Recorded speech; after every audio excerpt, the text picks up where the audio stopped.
ಹುಡುಕಾಟ ಪ್ರಾರಂಭಿಸಿದ್ದು within 2 hours ಒಳಗಡೆನೆ ಸೌಜನ್ಯ ಸಿಗ್ತಾಳೆ. ಆದ್ರೆ ಶವ ಆಗಿ ಅವಳ ಕೈಗಳನ್ನ ಅವಳದೇ ದುಪಟ್ಟ ಅಂಡ್ ID ಕಾರ್ಡ್ ಇಂದ ಮರಕ್ಕೆ ಕಟ್ಟಿರ್ತಾರೆ. And most brutal part is ಅವಳ ಯೋನಿ, ಅವಳ ಏನಿತ್ತ ಅದ್ರ ಒಳಗಡೆ 6 ಇಂಚ್ ಮಣ್ಣು ತುಂಬಿರ್ತಾರೆ. ಓ ಬಿಡಪ್ಪ, ನಮ್ ಪೊಲೀಸ್ ಅವ್ರಿಗೆ ತಮ್ಮ ಡ್ಯೂಟಿ ಮೇಲೆ ಎಷ್ಟೊಂದು ನಿಷ್ಠೆ ಇದೆ, ಒಂದೇ ದಿನದಲ್ಲಿ ಆರೋಪಿನ ಹಿಡಿದ್ಬಿಟ್ರಲ್ಲ ಅಂತ ಪೊಲೀಸ್ ಅವ್ರ ಮೇಲೆ ಫುಲ್ ಒಂಥರ ಹೊಗಳ್ತಾ ಇರ್ತಾರೆ.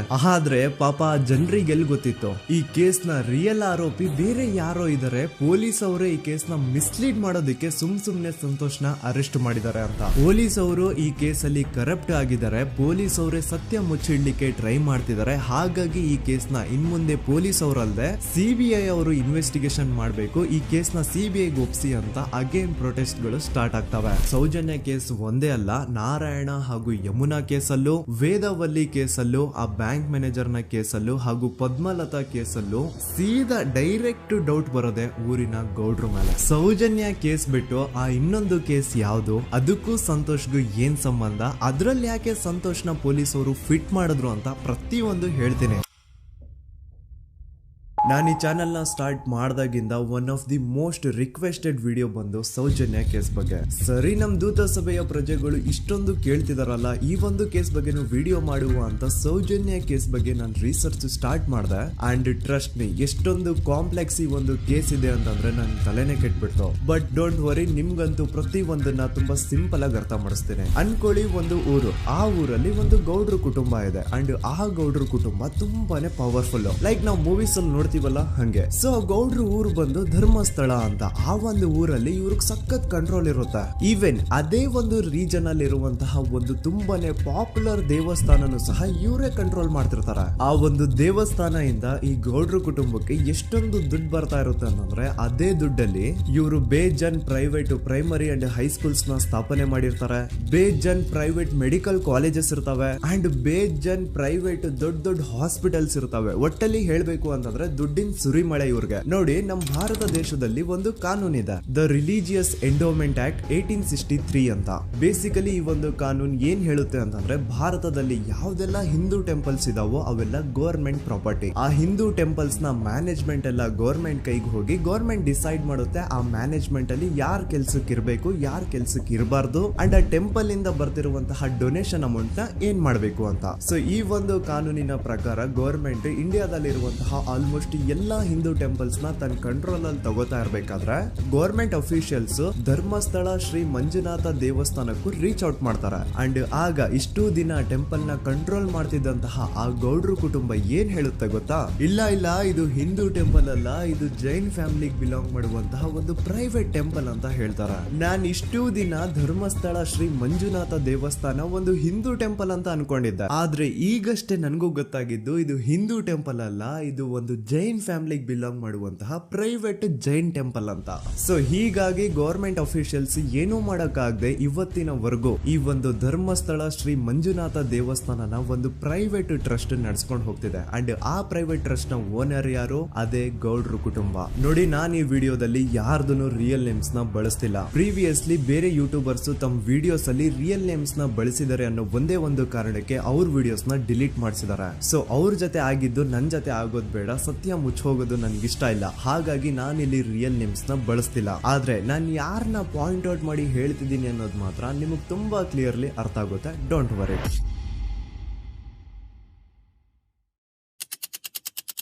ದಿನಾಂಕ 9/10/2012. A very normal day for everyone except Soujanya. Dharmasthala ಹತ್ರ ಇರುವಂತಹ ಪಂಗಳ್ ಅನ್ನೋ ಒಂದು ಸಣ್ಣ ಹಳ್ಳಿಗೆ ಬಿಲಾಂಗ್ ಮಾಡುವಂತಹ ಸೌಜನ್ಯ ತುಂಬಾನೇ ಒಳ್ಳೆ ಹುಡುಗಿ. SDM ಕಾಲೇಜ್ ಆಫ್ ಉಜ್ರಿಯಲ್ಲಿ 2nd PUC ಓದ್ತಿದ್ದಂತಹ ಇವಳು ತುಂಬಾನೇ ಬ್ರೈಟ್ ಸ್ಟೂಡೆಂಟ್ ಕೂಡ. ಸೊ ಒಂದು ದಿನ ಅಂದ್ರೆ 9 ಅಕ್ಟೋಬರ್ 2012 ಬೆಳಿಗ್ಗೆ 7:30-8 ಗಂಟೆ ಹಾಗೆ ಆಸ್ ಯೂಶುವಲ್ ತನ್ನ ಕಾಲೇಜ್ ಹೋಗೋದಕ್ಕೆ ರೆಡಿ ಆಗ್ತಿರ್ತಾಳೆ. ಅವತ್ತು ಮಂಗಳವಾರದ ದಿನ ಅಂಡ್ ಅವತ್ತು ಲೋಕಲ್ ಫೆಸ್ಟಿವಲ್ ಬೇರೆ ಇರುತ್ತೆ, ಹೊಸ ಅಕ್ಕಿ ಅಂತ. ಈ ಒಂದು ಲೋಕಲ್ ಫೆಸ್ಟಿವಲ್ ದಿನ ಮನೆ ಒಳಗಡೆ ಏನೇ ಅಡುಗೆ ಮಾಡಿದ್ರು ಹೊಸ ಅಕ್ಕಿನೇ ಬಳಸಬೇಕು. ಸೊ ಹೊಸ ಅಕ್ಕಿ ತಂದು ಬ್ರೇಕ್ಫಾಸ್ಟ್ ನ ರೆಡಿ ಮಾಡೋಷ್ಟ್ರಲ್ಲಿ ಸೌಜನ್ಯ ಅವ್ರ ತಾಯಿ ತುಂಬಾ ಲೇಟ್ ಮಾಡ್ತಾರೆ. ಸೊ ಕಾಲೇಜ್ಗೆ ಲೇಟ್ ಆಗ್ತಿದೆ ಅಂತ ಈ ಸೌಜನ್ಯ ಟಿಫಿನ್ ಸಹ ಮಾಡದೆ ಹಾಗೆ ಹೋಗ್ತಾಳೆ. ಅವಳ ತಲೆಯಲ್ಲಿ ಏನಿತ್ತು ಅಂತಂದ್ರೆ, ಹೆಂಗೋ ಇವತ್ತು ಲೋಕಲ್ ಫೆಸ್ಟಿವಲ್ ಬೇರೆ ಇದೆ, ಹಾಗಾಗಿ ಮೇ ಬಿ ಕಾಲೇಜು ಬೇಗ ಬಿಡ್ಬೋದು, ಸೊ ಮಧ್ಯಾಹ್ನ ಡೈರೆಕ್ಟ್ ಮನೆಗೆ ಬಂದು ಊಟ ಬಿಡುವ ಅಂತ ಅವಳು ಅನ್ಕೊಂಡಿರ್ತಾಳೆ. ಆದ್ರೆ ಕಾಲೇಜ್ ಹೋಗಾದ್ಮೇಲೆ ಗೊತ್ತಾಗುತ್ತೆ ಅವತ್ತು ಅವಳಿಗೆ ಸ್ಪೆಷಲ್ ಕ್ಲಾಸಸ್ ಬೇರೆ ಇದೆ ಅಂತ. ಸೌಜನ್ಯ ಬ್ರೇಕ್ಫಾಸ್ಟ್ ಕೂಡ ಮಾಡಿರಲ್ಲ ಅಂಡ್ ಲಂಚ್ ಬಾಕ್ಸ್ ಕೂಡ ತಂದಿರಲ್ಲ. ಹಾಗಾಗಿ ಲಂಚ್ ಟೈಮ್ ಅಲ್ಲಿ ಸೌಜನ್ಯನ ಒಬ್ಳು ಫ್ರೆಂಡ್ ಜಾನ್ವಿ ತಾನ್ ತಂದಿರುವಂತಹ ಲಂಚ್ ಬಾಕ್ಸ್ ಅಲ್ಲಿ ಒಂದಿಷ್ಟು ಲಂಚ್ ನ ಆಫರ್ ಮಾಡ್ತಾಳ. ಆದ್ರೆ ಸೌಜನ್ಯ ಪರವಾಗಿಲ್ಲ ನೀನ್ ತಿನ್ನು, ನಾನ್ ಮನೆಗೆ ಹೋಗ್ಬಿಟ್ಟು ಊಟ ಮಾಡ್ಕೊಂತೀನಿ ಅಂತ ಹೇಳ್ತಾಳ. ಸುಮಾರು ಮಧ್ಯಾಹ್ನದ 3:45ಕ್ಕೆ ಕಾಲೇಜ್ ಬಿಡುತ್ತೆ. ಸೌಜನ್ಯ ಕಾಲೇಜ್ ಇಂದ ಬಸ್ ಅಲ್ಲಿ ಬಂದು ನೇತ್ರಾವತಿ ಬಸ್ ಸ್ಟಾಪ್ ಹತ್ರ ಇಳ್ಕೋತಾಳ. ಅವಳ ಜೊತೆ ಅವಳ ಕ್ಲಾಸ್ ಮೇಟ್ಸ್ ಅಂಡ್ ಫ್ರೆಂಡ್ಸ್ ಎಲ್ಲ ಇರ್ತಾರೆ. ಸೊ ಅವ್ರಿಗೆಲ್ಲ ಬಾಯ್ ಹೇಳ್ಬಿಟ್ಟು ಸೌಜನ್ಯ ತನ್ನ ಮನೆ ಕಡೆಗೆ ಹೊರಡ್ತಾಳ. ನೇತ್ರಾವತಿ ಬಸ್ ಸ್ಟಾಪ್ ಇಂದ ಸೌಜನ್ಯ ಮನೆಗೆ 20 ಮಿನಿಟ್ಸ್ ನ ವಾಕ್ ಇರುತ್ತೆ. ಮ್ಯಾಕ್ಸ್ ಟು ಮ್ಯಾಕ್ಸ್ 30 ಮಿನಿಟ್ ಹಿಡಿಬಹುದು. ಸೊ ಸೌಜನ್ಯ ನಡ್ಕೊಂಡು ಮನೆ ಕಡೆಗೆ ಹೋಗ್ತಾ ಇರ್ತಾಳೆ. ಒಂದ್ ಸ್ವಲ್ಪ ದೂರದಲ್ಲಿ ಪ್ರಕೃತಿ ಹಾಸ್ಪಿಟಲ್ ಅಂತ ಒಂದಿರುತ್ತೆ. ಅಲ್ಲಿನ ಸೆಕ್ಯೂರಿಟಿ ಗಾರ್ಡ್ ಸೌಜನ್ಯ ನಡ್ಕೊಂಡು ಹೋಗ್ತಾ ಇರೋದನ್ನ ನೋಡ್ತಾನೆ ಕೂಡ. ನಂತರ ಸೌಜನ್ಯ ಒಂದು 10 ನಿಮಿಷ ಹಂಗೆ ಮುಂದೆ ನಡ್ಕೊಂಡು ಹೋಗಾದ್ಮೇಲೆ ಸೌಜನ್ಯಗೆ ತನ್ನ ಮಾವ ಸಿಗ್ತಾರ. ಅವರು ಸೌಜನ್ಯನ ನೋಡಿ ಮಾತಾಡಿಸ್ತಾರೆ. ಯಾಕಮ್ಮ ಕಾಲೇಜಿಂದ ಇಷ್ಟು ಲೇಟ್ ಬರ್ತಿದ್ಯಾ ಅಂತ ಕೇಳ್ತಾರೆ. ಆಗ ಸೌಜನ್ಯ ಇಲ್ಲ ಮಾವ, ಕಾಲೇಜಲ್ಲಿ ಸ್ಪೆಷಲ್ ಕ್ಲಾಸ್ ಇತ್ತು ಹಾಗಾಗಿ ಲೇಟ್ ಆಗ್ಬಿಡ್ತು ಅಂತ ಹೇಳಿ ಒಂದೆರಡು ಮಾತಾಡಿಸಿ ನಂತರ ತನ್ನ ಮನೆ ಕಡೆ ತಾನು ಹೊರಡ್ತಾಳ. ಈಗ ಆ ಒಂದು ಪಾಯಿಂಟ್ ಇಂದ ಸೌಜನ್ಯಗೆ ತನ್ನ ಮನೆ ಹೋಗ್ಲಿಕ್ಕೆ 10 ನಿಮಿಷ ಬೇಕು. ಮ್ಯಾಕ್ಸ್ ಟು ಮ್ಯಾಕ್ಸ್ 20 ಮಿನಿಟ್ ಅನ್ಕೊಳ್ಳಿ. 3:45ಕ್ಕೆ ಕಾಲೇಜ್ ಬಿಟ್ರೆ ಅರೌಂಡ್ 4:30ಗೆ ಮನೇಲಿ ಇರ್ಬೇಕಾಗಿದ್ದು ಹುಡುಗಿ 6:30-7 ಗಂಟೆ ಆಗಿದ್ರು ಮನೆಗೆ ಸೇರಿರಲ್ಲ. ಸೊ ಮನೇಲಿ ಸೌಜನ್ಯ ಅವ್ರ ತಾಯಿಗೆ ಟೆನ್ಷನ್ ಸ್ಟಾರ್ಟ್ ಆಗುತ್ತೆ. ಏನಪ್ಪ ಈ ಹುಡುಗಿ ಎಷ್ಟೊತ್ತಾದ್ರೂ ಇನ್ನು ಮನೆಗ್ ಬಂದಿಲ್ವಲ್ಲ ಅಂತ. ಸೊ ಅವ್ರೇನ್ ಮಾಡ್ತಾರೆ, ಸೌಜನ್ಯ ಅವ್ರ ತಂದೆ ಕಾಲ್ ಮಾಡ್ಬಿಟ್ಟು ಹಿಂಗೆ 3:30-4 ಗಂಟೆಗೆ ಕಾಲೇಜಿಂದ ಮನೆಗ್ ಬರ್ತಿದ್ದಿದ್ ನಮ್ ಹುಡುಗಿ ಇವತ್ತು 7 ಗಂಟೆ ಆದ್ರೂ ಇನ್ನು ಮನೆಗ್ ಬಂದಿಲ್ಲ, ನೀವು ಸ್ವಲ್ಪ ಬೇಗ ಮನೆಗ್ ಬಂದು ವಿಚಾರಿಸಿ ಅಂತ ಗಾಬ್ರಿಲಿ ಹೇಳ್ತಾರೆ. ಸರಿ ಅಂತ ಸೌಜನ್ಯ ಅವ್ರ ತಂದೆ ಮನೆಗ್ ಬಂದ್ಬಿಟ್ಟು ಸೌಜನ್ಯನ ಫ್ರೆಂಡ್ಸ್ ಕ್ಲಾಸ್ ಮೇಟ್ಸ್ ಯಾರ್ದೆಲ್ಲ ಅವ್ರ ಹತ್ರ ನಂಬರ್ ಇರುತ್ತೋ ಅವ್ರಿಗೆಲ್ಲ ಕಾಲ್ ಮಾಡ್ಬಿಟ್ಟು ಸೌಜನ್ಯ ಬಗ್ಗೆ ಕೇಳ್ತಾರ. ನಮ್ ಹುಡುಗಿ ಏನಾದ್ರೂ ನಿಮ್ ಮನೆಗ್ ಬಂದಿದ್ದಾಳ ಅಮ್ಮ ಅಂತ. ಆದ್ರೆ ಸೌಜನ್ಯನ ಫ್ರೆಂಡ್ಸ್ ಅಂಡ್ ಕ್ಲಾಸ್ ಮೇಟ್ಸ್ ಎಲ್ಲ ಇಲ್ಲ ಅಂಕಲ್ ನಮ್ ಮನೆಗಂತೂ ಸೌಜನ್ಯ ಏನು ಬಂದಿಲ್ಲ, ಅವಳು ಬಸ್ ಸ್ಟಾಪ್ ಇಂದ ಸೀದಾ ನಿಮ್ ಮನೆ ಕಡೆಗೇನೆ ಹೊರಟ್ಲಲ್ವಾ, ಯಾಕೆ ಇನ್ನೂ ಬಂದಿಲ್ವಾ ಅಂತ ಕೇಳ್ತಾರ. ಆಗ ಸೌಜನ್ಯ ಅವ್ರ ತಂದೆ ಇಲ್ಲಮ್ಮ ಬಂದಿಲ್ಲ ಹಾಗಾಗಿನೇ ಕಾಲ್ ಮಾಡಿರೋದು ಅಂತ ಹೇಳಿ ಕಾಲ್ ಕಟ್ ಮಾಡ್ತಾರ. ದೆನ್ ಸೌಜನ್ಯ ಅವ್ರ ತಂದೆ ಸೌಜನ್ಯ ಅವ್ರ ಮಾವ ಕಾಲ್ ಮಾಡ್ತಾರ. ಅಳಿಯ ಎಲ್ಲಿದ್ಯಾ, ನನ್ ಮಗಳು ಇನ್ನು ಮನೆಗ್ ಬಂದಿಲ್ಲ, ನೀನೇನಾದ್ರೂ ಅವಳನ್ನ ನೋಡ್ದ ಅಂತ ಕೇಳ್ತಾರ. ಆ ಕಡೆಯಿಂದ ಅವರು ಸೌಜನ್ಯನ ಮಾವ ಹೇಳ್ತಾರೆ, ನಾನ್ ನೋಡ್ದೆ 4:15 ಹಾಗೆ ಆ ಹುಡುಗಿ ಕಾಲೇಜಿಂದ ಬರ್ಬೇಕಾದ್ರೆ ನನಗ್ ಕಾಣಿಸಿದ್ಲು, ನಾನ್ ಸ್ವಲ್ಪ ಮಾತಾಡ್ದೆ ಅವಳ ಹತ್ರ, ಅದಾದ್ಮೇಲೆ ಅವಳು ಮನೆ ಕಡೆ ಹೋದ್ಲಲ್ಲ, ಯಾಕೆ ಇನ್ನೂ ಬಂದಿಲ್ವಾ ಅಂತ ಅವರೇ ಉಲ್ಟಾ ಕ್ವಶನ್ ಕೇಳ್ತಾರ. ಈ ಕಡೆ ಸೌಜನ್ಯ ಅವ್ರ ತಂದೆ ಇಲ್ಲ 7 ಗಂಟೆ ಆದ್ರೂ ಮಗು ಇನ್ನು ಮನೆಗ್ ಬಂದಿಲ್ಲ, ನಮ್ಗೆ ಯಾಕೋ ತುಂಬಾ ಗಾಬರಿ ಆಗ್ತಿದೆ, ನೀನೊಂದ್ ಕೆಲ್ಸ ಮಾಡು ನಮ್ಮವ್ರನ್ನೆಲ್ಲ ಸೇರ್ಸು ಎಲ್ರೂ ಸೇರಿ ಹುಡುಕುವ ಅವಳನ್ನ ಅಂತ ಸುಮಾರು ರಾತ್ರಿ 7 ಗಂಟೆಯಿಂದ ಹಿಡಿದು 11 ಗಂಟೆವರೆಗೂ ಸೌಜನ್ಯನ ಮನೆಯವರು ಅಂಡ್ ಊರಿನ ಜನ 200-300 ಜನ ಸೇರ್ಕೊಂಡು ಸೌಜನ್ಯನ ಹುಡುಕ್ತಾರೆ. ಆದ್ರೆ ಸೌಜನ್ಯನ ಒಂದು ಸುಳಿವು ಸಿಗಲ್ಲ. ಸೊ ಕೊನೆಗೆ ಸಹಾಯ ಕೇಳ್ತಾ ರಾತ್ರಿ 11 ಗಂಟೆ ಹಾಗೆ ಸೌಜನ್ಯನ ತಂದೆ ತಾಯಿ ಅಂಡ್ ಊರಿನ ಜನ ಎಲ್ಲ ಬೆಳ್ತಂಗಡಿ ಪೊಲೀಸ್ ಸ್ಟೇಷನ್ ಹತ್ರ ಹೋಗ್ತಾರ. ಅಲ್ಲಿ ಪೊಲೀಸ್ ಅವ್ರ ಹತ್ರ ಕಾಲೇಜ್ ಹೋಗಿದ್ ನಮ್ ಹುಡುಗಿ ಇಷ್ಟೊತ್ತಾದ್ರೂ ಇನ್ನು ಮನೆಗ್ ಬಂದಿಲ್ಲ, ಎಷ್ಟು ಹುಡುಕಿದ್ರು ಸಿಗ್ತಾ ಇಲ್ಲ, ಸೊ ಪ್ಲೀಸ್ ಒಂದು ಮಿಸ್ಸಿಂಗ್ ರಿಪೋರ್ಟ್ ನ ಫೈಲ್ ಮಾಡಿ ನಮ್ ಹುಡುಗಿನ ಹುಡುಕೊಡಿ ಅಂತ ಕೇಳ್ಕೊತಾರ. ಆದ್ರೆ ಪೊಲೀಸ್ ಅವರು ಒಪ್ಪಲ್ಲ. ಇಲ್ಲ ಯಾವುದೇ ಪರ್ಸನ್ ಮಿಸ್ಸಿಂಗ್ ಆದ್ರೆ ಆಫ್ಟರ್ 24 ಅವರ್ಸ್ ಆದ್ಮೇಲೆನೆ ರಿಪೋರ್ಟ್ ಫೈಲ್ ಮಾಡಕ್ಕಾಗೋದು. ಸೊ ನೀವ್ ಒಂದ್ ಕೆಲ್ಸ ಮಾಡಿ, ಈಗ ಮನೆಗ್ ಹೋಗಿ ನಾಳೆ ಬೆಳಿಗ್ಗೆವರೆಗೂ ನೋಡಿ, ನಾಳೆ ಬೆಳಿಗ್ಗೆವರೆಗೂ ನಿಮ್ ಮಗಳು ನಿಮ್ ಮನೆಗ್ ಬಂದಿಲ್ಲ ಅಂತಂದ್ರೆ ಆಗ ಬಂದ್ಬಿಟ್ಟು ಮಿಸ್ಸಿಂಗ್ ರಿಪೋರ್ಟ್ ನ ಫೈಲ್ ಮಾಡಿಸಿ ಅಂತ ಹೇಳಿ ಕಳಿಸ್ತಾರ. ಆಗ ಆಲ್ಮೋಸ್ಟ್ ಮಿಡ್ ನೈಟ್ ಆಗಿರೋದ್ರಿಂದ ಅಂಡ್ ಮಳೆ ಬೇರೆ ತುಂಬಾ ಜೋರಾಗಿ ಬರ್ತಾ ಇರುತ್ತೆ. ಸೊ ಈ ಸಿಚುವೇಶನ್ ಅಲ್ಲಿ ಸೌಜನ್ಯನ ಹುಡುಕ್ಲಿಕ್ಕೆ ಆಗಲ್ಲ. ನಾಳೆ ಬೆಳಿಗ್ಗೆ ಸೇರ್ಕೊಂಡು ಅಗೇನ್ ಎಲ್ರು ಸೌಜನ್ಯನ ಹುಡುಕುವ ಅಂತ ಸೌಜನ್ಯನ ಮನೆಯವರು ಅಂಡ್ ಊರಿನ ಜನ ಎಲ್ರು ತಮ್ಮ ಮನೆಗೆ ಹೋಗ್ಬಿಡ್ತಾರ. ನೆಕ್ಸ್ಟ್ ದಿನ ಅಂದ್ರೆ 10 ಅಕ್ಟೋಬರ್ 2012 ಬುಧವಾರದ ದಿನ ಬೆಳಿಗ್ಗೆ 10 ಗಂಟೆ ಹಾಗೆ ಸೌಜನ್ಯನ ಮನೆಯವರು ಅಂಡ್ ಊರಿನ 200-300 ಜನ ಸೇರ್ಕೊಂಡು ಅಗೇನ್ ಸೌಜನ್ಯಗೋಸ್ಕರ ಹುಡುಕಾಟ ಸ್ಟಾರ್ಟ್ ಮಾಡ್ತಾರ. ಹುಡುಕಾಟ ಪ್ರಾರಂಭಿಸಿದ್ದು ವಿತಿನ್ 2 ಅವರ್ಸ್ ಒಳಗಡೆನೆ ಸೌಜನ್ಯ ಸಿಗ್ತಾಳೆ. ಆದ್ರೆ ಶವ ಆಗಿ ಆ 200-300 ಊರಿನ ಜನ ಎಲ್ಲ ಸೇರ್ಕೊಂಡು ಏನ್ ಸೌಜನ್ಯನ ಹುಡುಕ್ತಾ ಇದ್ರು ಅದರಲ್ಲಿ ಯಾರೋ ಒಬ್ರಿಗೆ ಸೌಜನ್ಯನ ಮನೆಯಿಂದ ಕೇವಲ 10 ನಿಮಿಷ ದೂರದಲ್ಲಿರುವಂತಹ ಒಂದು ಹಳ್ಳನ ದಡದಲ್ಲಿ ಸೌಜನ್ಯನ ಮೃತದೇಹ ಸಿಗುತ್ತಾ. ಈಗ ಸತ್ತಿರುವಂತಹ ಸೌಜನ್ಯನ ಡೆಡ್ ಬಾಡಿ ಯಾವ ಒಂದು ಕಂಡೀಷನ್ ಅಲ್ಲಿ ಇತ್ತು ಅಂತ ಹೇಳ್ತೀನಿ, ಸ್ವಲ್ಪ ಗಮನ ಇಟ್ಟು ಕೇಳಿಸ್ಕೊಳ್ಳಿ. ಅವಳ ಕೈಗಳನ್ನ ಅವಳದೇ ದುಪಟ್ಟ ಅಂಡ್ ID ಕಾರ್ಡ್ ಇಂದ ಮರಕ್ಕೆ ಕಟ್ಟಿರ್ತಾರ. ಅವಳ ಬಾಡಿ ಎಲ್ಲ ನೇಕೆಡ್ ಇರುತ್ತೆ, ಮೈ ಮೇಲೆ ಸರಿಯಾದ ಬಟ್ಟೆ ಇರಲ್ಲ, ಮೈ ಮೇಲೆ ಮಲ್ಟಿಪಲ್ ಕಟ್ ಮಾರ್ಕ್ಸ್ ಇರುತ್ತೆ, ತುಂಬಾ ಜೋರಾಗಿ ಹೊಡೆದಿರುವಂತಹ ಗಾಯಗಳು ಮೈ ಮೇಲೆ ಎದ್ದು ಕಾಣಿಸ್ತಿರ್ತವೆ. ಅವಳ ರಿಪ್ಸ್ ಎದೆ ಭಾಗದ ಮೂಳೆಗಳೆಲ್ಲ ಮುರಿದು ಹೋಗ್ಬಿಟ್ಟಿರ್ತವೆ. And most brutal part is ಅವಳ ಯೋನಿ, ಅವಳ ಏನಿತ್ತು ಅದ್ರ ಒಳಗಡೆ 6 ಇಂಚ್ ಮಣ್ಣು ತುಂಬಿರ್ತಾರ. ಆ ಬಾಡಿ ಕಂಡೀಷನ್ ನ ನೋಡಿದಾದ್ಮೇಲೆ ಒಂದಂತೂ ತುಂಬಾ ಕ್ಲಿಯರ್ ಆಗಿ ಅರ್ಥ ಆಗುತ್ತೆ, ಅವಳನ್ನ ಯಾರೋ ತುಂಬಾ ಫೋರ್ಸ್ಫುಲಿ ಮಾಡಿ ನಂತರ ನಿರ್ದಯವಾಗಿ ಸಾಯಿಸಿದ್ದಾರೆ ಅಂತ. ಇಲ್ಲಿ ಕ್ರಿಮಿನಲ್ಸ್ ನ ಬುದ್ಧಿವಂತಿಕೆ ನೋಡಿ ಪೊಲೀಸ್ ಅವ್ರಿಗೆ ಏನೂ ಸುಳಿವು ಸಿಗ್ಬಾರ್ದು ಅಂತ ಅವಳ ಯೋನಿ ಒಳಗಡೆ 6 ಇಂಚ್ ಅಷ್ಟು ಮಣ್ಣು ತುಂಬ ಹೋಗಿರ್ತಾರೆ. ಸೊ ದೆನ್ ಪೊಲೀಸ್ ಅವ್ರಿಗೆ ವಿಷಯ ಗೊತ್ತಾಗುತ್ತೆ. ಅವರು ಸ್ಪಾಟ್ ಗೆ ಬಂದು ಸೌಜನ್ಯನ ಬಾಡಿನ ರಿಕವರ್ ಮಾಡಿ ಆ ಒಂದು ಸ್ಪಾಟ್ ನ ಕಂಪ್ಲೀಟ್ ಸೀಸ್ ಮಾಡ್ತಾರೆ. ಒಬ್ಳು ಸಾಮಾನ್ಯ ಮಿಡಲ್ ಕ್ಲಾಸ್ ಹುಡುಗಿ, ಒಬ್ಳು ವೆರಿ ಬ್ರೈಟ್ ಸ್ಟೂಡೆಂಟ್ ನ ಈ ಮಟ್ಟಿಗೆ ಇಷ್ಟು ನಿರ್ದಯವಾಗಿ ಸಾಯಿಸಿರೋದು ಯಾರು? ಇನ್ ಕೇಸ್ ಏನಾದ್ರೂ ಈ ಕ್ರೈಮ್ ಮಾಡಿದವನು ಸಿಕ್ಕಿ ಬಿದ್ರೆ ಅವನ್ನ ಸುಮ್ನೆ ಬಿಡಬಾರ್ದು ಅಂತ ಜನ ಆಕ್ರೋಶ ವ್ಯಕ್ತಪಡಿಸ್ತಾರೆ. ಅಂಡ್ ಗೆಸ್ ವಾಟ್, ನಮ್ ಪೊಲೀಸ್ ಅವರು ಇಷ್ಟೊಂದು ಫಾಸ್ಟ್ ಆಗಿ ಇನ್ವೆಸ್ಟಿಗೇಷನ್ ಕಂಪ್ಲೀಟ್ ಮಾಡ್ತಾರೆ ಅಂತ ನಾನಂತೂ ಎಕ್ಸ್ಪೆಕ್ಟ್ ಮಾಡಿರ್ಲಿಲ್ಲ. ಅಂಡ್ ಈವನ್ ಈ ಒಂದು ವಿಷಯದಿಂದ ಊರಿನ ಜನನು ಶಾಕ್ ಆಗ್ತಾರೆ. ಸೌಜನ್ಯ ಬಾಡಿ ಸಿಕ್ಕಿದ್ದ ನೆಕ್ಸ್ಟ್ ದಿನ ಅಂದ್ರೆ 11 ಅಕ್ಟೋಬರ್ 2012 ಸಂಜೆ 5 ಗಂಟೆ ಹಾಗೆ ಯಾರು ಸೌಜನ್ಯನ ಪಂಡು ಮರ್ಡರ್ ಮಾಡಿದ್ನೋ ಆ ಕ್ರಿಮಿನಲ್ ಕೂಡ ಸಿಕ್ಕಿ ಬೀಳ್ತಾನೆ. ಈಗ ನೀವು ಥಿಂಕ್ ಮಾಡ್ಬೋದು, ಸೌಜನ್ಯನ ಯಾರು ಮರ್ಡರ್ ಮಾಡಿದ್ರು ಅಂಡ್ ಯಾರ ಕ್ರೈಮ್ ನ ಮಾಡಿದ್ರು ಅವನು ನೆಕ್ಸ್ಟ್ ದಿನಾನೇ ಸಿಕ್ಕಿ ಬಿದ್ದ. ಹಾಗಿದ್ರೆ ಈ ಕೇಸ್ ಯಾವಾಗ್ಲೂ ಕ್ಲೋಸ್ ಆಗ್ಬಿಡ್ಬೇಕಿತ್ತು. ಆದ್ರೂ ಸ್ಟಿಲ್ ಇವತ್ತಿನ ದಿನವರೆಗೂ ಯಾಕೆ ಈ ಕೇಸ್ ಪದೇ ಪದೇ ನ್ಯೂಸ್ ಅಲ್ಲಿ ಬರುತ್ತೆ ಅಂದ್ರೆ, ನಮ್ ದೂತ ಸಭೆಯ ಪ್ರಜೆಗಳೇ ರೆಡಿ ಆಗಿ, ಆರೋಪಿ ಸಿಕ್ಕಾದ್ಮೇಲೆ ಈ ಕೇಸು ಕ್ಲೋಸ್ ಆಗಿಲ್ಲ. ಆಕ್ಚುಲಿ ಈ ಕೇಸು ಓಪನ್ ಆಗಿದ್ದೆ ಈಗ. ನೋಡಿ, ಸೌಜನ್ಯನ ಬಾಡಿ ಸಿಕ್ಕಿದ್ದು ನೆಕ್ಸ್ಟ್ ದಿನ ಅಂದ್ರೆ 11 ಅಕ್ಟೋಬರ್ 2012. PSI ಯೋಗೇಶ್ ಅವರು ಯಾರನ್ನ ಈ ಕೇಸಲ್ಲಿ ಅರೆಸ್ಟ್ ಮಾಡಿದ್ರು ಅಂದ್ರೆ ಆತನ ಹೆಸರು ಬಂದು ಸಂತೋಷ್ ರಾವ್. 28-29 ವಯಸ್ಸಿರುವಂತಹ Santosh Rao first of all ಧರ್ಮಸ್ಥಳದವನು ಅಲ್ವೇ ಅಲ್ಲ, ಅವನು ಶೃಂಗೇರಿ ಅವನು. ಸಂತೋಷ್ ರಾವ್ ನ ತಂದೆ ಸ್ಕೂಲ್ ಟೀಚರ್ ಅಂಡ್ ತಾಯಿ ಹೌಸ್ ವೈಫ್. ಸಂತೋಷ್ ಮೊದ್ಲಿಂದನೂ ಒಂದ್ ಸ್ವಲ್ಪ ಮೆಂಟಲಿ ಇಲ್ಲಿರೋದ್ರಿಂದ ಅವನಿಗೆ ವಿದ್ಯೆ ಬರಹ ಅನ್ನೋದು ತಲೆಗೆ ಹೋಗಿರಲ್ಲ. ಹಾಗಾಗಿ ಅವನು ಶೃಂಗೇರಿಯಲ್ಲಿ ಒಂದು ಹೋಟೆಲ್ ಅಲ್ಲಿ ಕೆಲಸ ಮಾಡ್ತಿರ್ತಾನೆ. ಮೆಂಟಲಿ ಅನ್ಸ್ಟೇಬಲ್ ಇದ್ರೂ ಸಹ ಈತನಿಗೆ ದೇವ್ರ ಮೇಲೆ ಬಹಳ ನಂಬಿಕೆ ಇರುತ್ತೆ. ಹಾಗಾಗಿ ತಿಂಗಳಿಗೆ ಒಮ್ಮೆ ಆದ್ರೂ, ಅಟ್ಲೀಸ್ಟ್ 2 ತಿಂಗಳಿಗೆ ಒಮ್ಮೆ ಆದ್ರೂ ಈತ ಯಾವ್ದಾದ್ರು ಒಂದು ಪುಣ್ಯಕ್ಷೇತ್ರಕ್ಕೆ ವಿಸಿಟ್ ಮಾಡಿ ಬರ್ತಿರ್ತಾನೆ. ಹಾಗೇನೆ ಈ ಸತಿನೂ ಸಹ ಈತ ಧರ್ಮಸ್ಥಳಕ್ಕೆ ಬಂದಿರ್ತಾನೆ. ಇವನು ಧರ್ಮಸ್ಥಳಕ್ಕೆ ಬಂದಿದ್ದು ದಿನಾಂಕ 9 ಅಕ್ಟೋಬರ್ 2012. ಈ ದಿನಾಂಕನ ಸ್ವಲ್ಪ ನೋಟ್ ಮಾಡಿ ಇಟ್ಕೊಳ್ಳಿ, ಯಾಕಂತಂದ್ರೆ ಮುಂದೆ ಈ ಕೇಸಲ್ಲಿ ಇದೇ ಮೇಜರ್ ಟರ್ನಿಂಗ್ ಪಾಯಿಂಟ್. ಸೊ ಸೌಜನ್ಯನ ಡೆತ್ ಆಗಿಂತ ಒಂದು ದಿನ ಹಿಂದೆ ಧರ್ಮಸ್ಥಳಕ್ಕೆ ಬಂದಿರುವಂತಹ ಸಂತೋಷ್ ರಾವ್ಗೆ ಎಲ್ಲನೂ ಉಳ್ಕೊಳ್ಳಿಕ್ಕೆ ಹೋಟೆಲ್ ಅಲ್ಲಿ ಅಥವಾ ಲಾಡ್ಜ್ ಅಲ್ಲಿ ರೂಮ್ ಸಿಗಲ್ಲ. ರೀಸನ್ ಇಷ್ಟೇ, ಸಂತೋಷ್ ರಾವ್ ನೋಡ್ಲಿಕ್ಕೆ ಸ್ವಲ್ಪ ಮೆಂಟಲಿ ಅನ್ಸ್ಟೇಬಲ್ ಪರ್ಸನ್ ತರ ಇರ್ತಾನೆ. ಅವನ ಅವತಾರ, ಅವನ ವೇಷಭೂಷಣ ಅಷ್ಟು ಸರಿ ಇರಲ್ಲ. ಹಾಗಾಗಿ ಇವನ್ಗೆ ಯಾವುದೇ ಒಂದು ಹೋಟೆಲ್ ಅಲ್ಲಿ ಅಥವಾ ಲಾಡ್ಜ್ ಅಲ್ಲಿ ಎಲ್ಲಿನೂ ರೂಮ್ ಸಿಗಲ್ಲ. ಸೊ ಉಳ್ಕೊಳ್ಳೋಕೆ ಜಾಗ ಸಿಗದೆ ಇವನೇನ್ ಮಾಡ್ತಾನೆ, ಅಲ್ಲೇ ಹತ್ರದಲ್ಲಿರುವಂತಹ ಬಾಹುಬಲಿ ಬೆಟ್ಟಕ್ಕೆ ಹೋಗಿ ಅಲ್ಲಿರುವಂತಹ ಬಾಹುಬಲಿ ಸ್ಟ್ಯಾಚ್ಯೂ ಹತ್ರನೇ ಆಶ್ರಯ ತಗೊಳ್ತಾನೆ. ಅಂಡ್ 1-2 ದಿನ ಅವನು ಅಲ್ಲೇ ಉಳ್ಕೋತಾನೆ ಕೂಡ. ಡೇ ಟೈಮ್ ಅಲ್ಲಿ ಧರ್ಮಸ್ಥಳಕ್ಕೆ ಬಂದು ಧರ್ಮಸ್ಥಳ ಶ್ರೀ ಮಂಜುನಾಥ ದೇವಸ್ಥಾನದಲ್ಲಿ ಇದ್ದು ಅಲ್ಲೇ ಪ್ರಸಾದ ಊಟ ಎಲ್ಲ ಮಾಡಿ ನಂತರ ನೈಟ್ ಆಗ್ತಿದ್ದಂಗೆ ಬಾಹುಬಲಿ ಬೆಟ್ಟಕ್ಕೆ ಹೋಗಿ ಆ ಸ್ಟ್ಯಾಚ್ಯೂ ಹತ್ರನೇ ಮಲ್ಕೊಳ್ತಿರ್ತಾನೆ. ಸೊ ಒಂದು ದಿನ ಅಂದ್ರೆ 11 ಅಕ್ಟೋಬರ್ 2012 ಸಂಜೆ 5 ಗಂಟೆ ಹಾಗೆ ಈ ಸಂತೋಷ್ ರಾವ್ ತನ್ನ ಪಾಡಿಗೆ ತಾನು ಆ ಬೆಟ್ಟದ ಮೇಲೆ ಕೂತ್ಕೊಂಡು ಸೀನರೀಸ್ ನ ಎಂಜಾಯ್ ಮಾಡ್ತಾ ಇರಬೇಕಾದ್ರೆ ಯಾರೋ ಅದೇ ಊರಿನ 5 ಜನ ಕಿಡಿಗೇಡಿಗಳು ಬಂದು ಇವನ ಹತ್ರ ಜಗಳ ತೆಗಿತಾರ.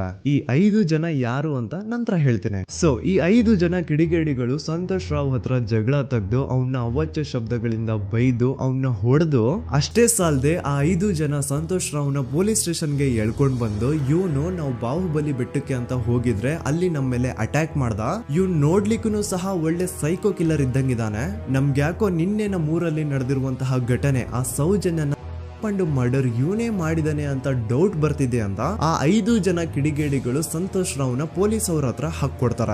ಅಂಡ್ ಪೊಲೀಸ್ ಅವ್ರು ಕೂಡ ಎಂತವ್ರು ನೋಡಿ, ಯಾರೋ 5 ಜನ ಕಿಡಿಗೇಡಿಗಳು ಬಂದು ಇವನೇ ಕೊಲೆ ಮಾಡಿದಾನೆ ಅಂತ ಹೇಳಿದ ತಕ್ಷಣ ಹಿಂದೆ ಮುಂದೆ ಕ್ರಾಸ್ ಚೆಕ್ ಮಾಡದೆ ಸಂತೋಷ್ ರಾವ್ನ ಅರೆಸ್ಟ್ ಮಾಡಿ ಸೌಜನ್ಯ ಕೇಸ್ ನ ಆರೋಪಿ ಸಿಕ್ಕಿದಾನೆ ಅಂತ ಎಲ್ಲಾ ಕಡೆ ಘೋಷಣೆ ಮಾಡ್ಬಿಡ್ತಾರ. ಜನರಿಗೆ ಈ ಕಡೆ ಒಂಥರ ನೆಮ್ಮದಿ, ಓ ಬಿಡಪ್ಪ ನಮ್ ಪೊಲೀಸ್ ಅವ್ರಿಗೆ ತಮ್ಮ ಡ್ಯೂಟಿ ಮೇಲೆ ಎಷ್ಟೊಂದು ನಿಷ್ಠೆ ಇದೆ, ಒಂದೇ ದಿನದಲ್ಲಿ ಆರೋಪಿನ ಹಿಡಿದ್ಬಿಟ್ರ ಅಂತ ಪೊಲೀಸ್ ಅವ್ರ ಮೇಲೆ ಫುಲ್ ಒಂಥರ ಹೊಗಳ್ತಾ ಇರ್ತಾರೆ. ಆದ್ರೆ ಪಾಪ ಜನರಿಗೆ ಎಲ್ಲಿ ಗೊತ್ತಿತ್ತು ಈ ಕೇಸ್ ನ ರಿಯಲ್ ಆರೋಪಿ ಬೇರೆ ಯಾರೋ ಇದಾರೆ, ಪೊಲೀಸ್ ಅವರೇ ಈ ಕೇಸ್ ನ ಮಿಸ್ಲೀಡ್ ಮಾಡೋದಕ್ಕೆ ಸುಮ್ನೆ ಸಂತೋಷ್ನ ಅರೆಸ್ಟ್ ಮಾಡಿದ್ದಾರೆ ಅಂತ. ಸೊ ಸಂತೋಷ್ ರಾವ್ ಒಂದು ಹುಡುಗಿಯ ರೇಪ್ ಅಂಡ್ ಮರ್ಡರ್ ಕೇಸ್ ಅಲ್ಲಿ ಅರೆಸ್ಟ್ ಆಗಿದ್ದಾನೆ ಅನ್ನೋ ವಿಷಯ ಸಂತೋಷ್ನ ತಾಯಿಗೆ ಗೊತ್ತಾದಾಗ ಅವ್ರ ಪಾಪ ನೋವಲ್ಲಿ ಕೊರ್ಗಿ ಸಾಯ್ತಾರ. ಅಂಡ್ ಇನ್ನು ಅವ್ರ ತಂದೆ ಒಂದು ಕಡೆ ಪಾಪ ಹೆಂಡತಿನ ಕಳ್ಕೊಂಡಿರುವಂತಹ ನೋವು, ಇನ್ನೊಂದು ಕಡೆ ಮಗ ನೋಡಿದ್ರೆ ಯಾವ್ದೋ ಫಾಲ್ಸ್ ಕೇಸ್ ಅಲ್ಲಿ ಅರೆಸ್ಟ್ ಆಗಿದ್ದಾನೆ. ಈ ಕಡೆ ಕೇಸ್ ನ ಇನ್ವೆಸ್ಟಿಗೇಷನ್ ನಡೀತಾ ಇದೆ. ಅಂಡ್ ಇಲ್ಲಿ ನಾನು PSI ಯೋಗೇಶ್ ಅವ್ರ ಬಗ್ಗೆ ಅಂತೂ ಮೆನ್ಷನ್ ಮಾಡ್ಲೇಬೇಕು. ಈ ಪೊಲೀಸ್ ಆಫೀಸರು ಗೊತ್ತಿದ್ದು ಈ ತಪ್ಪನ ಮಾಡಿದ್ರು ಅಥವಾ ಗೊತ್ತಿಲ್ದೇನೆ ಈ ತಪ್ಪನ ಮಾಡಿದ್ರು ನನ್ಗಂತೂ ಗೊತ್ತಿಲ್ಲ. ಸೊ ಇವ್ರು ಏನ್ ಮಾಡ್ತಾರೆ ಅಂತಂದ್ರೆ, ಸೌಜನ್ಯನ ಬಾಡಿನ ಪೋಸ್ಟ್ ಮಾರ್ಟಮ್ಗೆ ಕಳಿಸಿದಾಗ ಡಾಕ್ಟರ್ಸ್ ಹಂಗೋ ಹಿಂಗೋ ಮಾಡಿ ಇಂದ ಕೆಲವೊಂದು ಸ್ಪರ್ಮ್ ನ ಸ್ಯಾಂಪಲ್ಸ್ ಕಲೆಕ್ಟ್ ಮಾಡ್ತಾರೆ. ಅದನ್ನ ಅವರು PSI ಯೋಗೇಶ್ ಗೆ ಕೊಟ್ಟು ಇದನ್ನ ವಿತಿನ್ 72 ಅವರ್ಸ್ ಒಳಗಡೆ ಇನ್ನೊಂದು ಲ್ಯಾಬ್ ಗೆ ಸಬ್ಮಿಟ್ ಮಾಡಿ ಅಂತ ತುಂಬಾ ಕ್ಲಿಯರ್ ಆಗಿ ಹೇಳ್ತಾರೆ. ಆದ್ರೆ PSI ಯೋಗೇಶ್ ಆ ಸ್ಪರ್ಮ್ ಸ್ಯಾಂಪಲ್ಸ್ ನ ವಿತಿನ್ 72 ಅವರ್ಸ್ ಒಳಗಡೆ ಲ್ಯಾಬ್ ಕಳ್ಸೋದಿರ್ಲಿ, ಅದನ್ನ 12 ದಿನ ಆದ್ಮೇಲೆ ಲ್ಯಾಬ್ ಕಳಿಸ್ತಾರೆ. ಅಷ್ಟೊತ್ತಿಗೆ ಆಲ್ರೆಡಿ ಆ ಸ್ಪರ್ಮ್ ಸ್ಯಾಂಪಲ್ಸ್ ಗೆಲ್ಲ ಫಂಗಸ್ ಹಿಡಿದು ಅದು ಅನ್ಫಿಟ್ ಫಾರ್ ಟೆಸ್ಟಿಂಗ್ ಅಂತ ಬರುತ್ತೆ. ಈಗ ನೀವೇ ಹೇಳಿ, ಎಂತ ಡಂಬೆಸ್ಟ್ ಪರ್ಸನ್ ಪೊಲೀಸ್ ಆಫೀಸರ್ ಆಗಿದ್ರು ಅವನ ಹತ್ರ ಒಂದು ಮರ್ಡರ್ ಕೇಸ್ ಬಂದಾಗ ಅವನ ಹತ್ರ ಇರೋ ಮೇನ್ ಸಾಕ್ಷಿನೇ, ಮೇನ್ ಎವಿಡೆನ್ಸ್ ಆ ಹುಡುಗಿಯ ಇಂದ ಕಲೆಕ್ಟ್ ಆಗುವಂತಹ ಸ್ಪರ್ಮ್ ಸ್ಯಾಂಪಲ್ಸ್. ಸೊ ಅದನ್ನ ಮೊದಲು ಲ್ಯಾಬ್ ಕಳಿಸಿ ಅದನ್ನ ಐಡೆಂಟಿಫೈ ಮಾಡೋದು ಪೊಲೀಸ್ ಅವರ ಫಸ್ಟ್ ಡ್ಯೂಟಿ.